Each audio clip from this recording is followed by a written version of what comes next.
Corona महामारी के चलते लॉकडाउन लगते ही सब प्रवासी मजदूर अपने अपने घर चले गए। महेश अपने घर जा रहा था। बसें भी ना के बराबर चल रही थीं। एक बस में बड़ी मुश्किल से छत पर बैठकर वह गांव की तरफ चला, लेकिन बस वाले ने 4 गांव पीछे ही छोड़कर बोल दिया कि इस गांवों में बस नहीं जाएगी। बस अब हनुमानगढ़ डिपो पर ही छोड़ दी जाएगी। सारी सवारियां वहीं उतर गईं। चलो, कोई बात नहीं, 10-12 किलोमीटर की बात है, पैदल चल लेंगे। यह सोचकर सभी यात्री अपना सामान उठाकर चलने लगे। महेश भी अपने कंधे पर बैग डालकर अपने गांव की तरफ चलने लगा। काफी देर चलने के बाद अब शाम गहरी हो रही थी। उसके साथ चलने वाले ज्यादातर यात्री साथ लगते गांवों में जा चुके थे। उसका गांव अभी आगे था। आज पहली बार उसे लगा कि उसका गांव कितनी दूर है। वह धीरे धीरे चलता रहा। अब अंधेरा काफी हो चुका था। तभी रास्ते में उसे एक बूढ़ी औरत धीरे धीरे चलती हुई अपने से आगे दिखी। वह बोला, काकी, तू कहाँ जा रही है? उसने बोला, बेटा, मैं तो यही साथ के गांव में रहती हूँ, पानी लेकर आ रही थी। तूने कहाँ जाना है? इतनी रात हो गई है। वह बोला, मैं मांगनखेड़ी में रहता हूँ, बस अब तो थोड़ा ही रह गया है।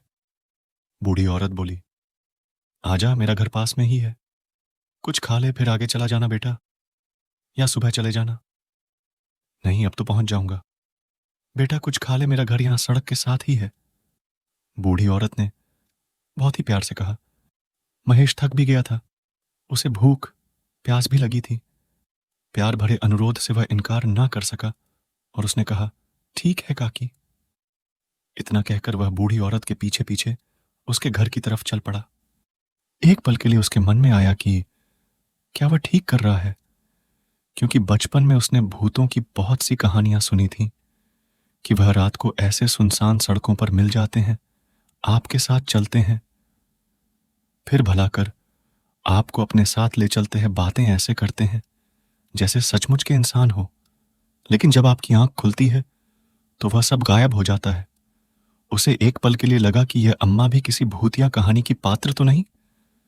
अपने मन को समझा के और अपने डर को दूर करते हुए अपने को बोला, तू तो बस ऐसे ही सोचता है। लॉकडाउन की वजह से सब लोग अपने अपने घरों में फंसे हुए हैं, लेकिन गांव में अभी तक कोरोना का लोगों को पता भी नहीं है, इसलिए अम्मा को भी नहीं पता। वह पानी लेने जा रही थी। पानी लेकर आई है। अम्मा ने उसे बिठाया। छोटी सी झोपड़ी में अम्मा अकेली ही रहती थी, लेकिन आसपास दूर तक कोई गांव घर नहीं दिखाई दे रहा था। काकी, तू अकेली रहती है? मैंने पूछा। हाँ बेटा, तो बाकी इस गांव में कोई नहीं रहता? नहीं, सूखा पड़ने के बाद सब लोग आगे वाले गांव में चले गए। मेरा घर ही रह गया। इतना कहकर अम्मा थाली में मक्की की रोटी और अचार रख ले आई। यह ले खा ले। महेश ने रोटी खाई पेट भरने से। वह थोड़ी देर बाहर चारपाई पर ही लेट गया। चारपाई पर लेटते ही उसकी आंख लग गई। बहुत काफी दिनों बाद इतना चलने के कारण वह काफी थका महसूस कर रहा था, सो लेटते ही सो गया।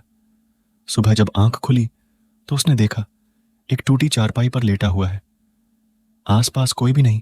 वह काकी जिसने रात को उसे खाना खिलाया था और जिसके पीछे वह उसके घर तक आ गया था, वह कहीं दिखाई नहीं दे रही थी। वह झोपड़ा जो रात को ठीक ही लग रहा था दिए की रोशनी में, वह भी सुबह सूरज की रोशनी में टूटा हुआ था। अब उसे समझ आया कि यह सारे का सारा गांव खाली था। यहां कोई नहीं रहता था। वह अम्मा भी दूर दूर तक कहीं दिखाई नहीं दे रही थी। वह समझ गया।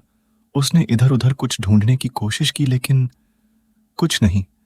वह हैरान, अब कुछ कुछ समझ रहा था। क्या सच में ऐसा होता है? चाहे अम्मा इंसान नहीं, भूत ही होगी, लेकिन फिर भी उसने मुझे खाना और पानी पिलाया। मैं उस वक्त डर रहा था। अकेले होने से वह रास्ते भर मेरे साथ रहकर हिम्मत बनी रही। दिल ही दिल अम्मा का शुक्रिया किया और अपना बैग उठाकर अपने गांव की तरफ चलने लगा। तभी पानी का घड़ा लिए अम्मा लौट आई। अम्मा, महेश ने हैरानी से पूछा, तू कहाँ गई थी अम्मा? और अपने दिमाग में बनाई कहानी पर झेंप रहा था मन में। बेटा, मैं पानी लेने गई थी। तू तो रात खाना खाकर सो गया था, फिर मैंने उठाया नहीं कि तू थका हुआ है, इतने कोस से पैदल चलकर आया है। बैठ, अब तू कुछ खाकर ही अपने गांव को जाना। नहीं अम्मा, अब मैं चलता हूं।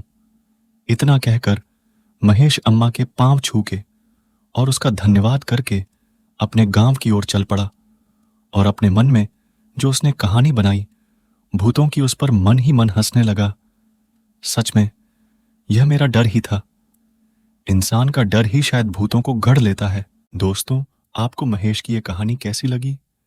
हमें कमेंट करके जरूर बताएं और साथ में वीडियो को लाइक, शेयर और हमारे चैनल को सब्सक्राइब जरूर करें।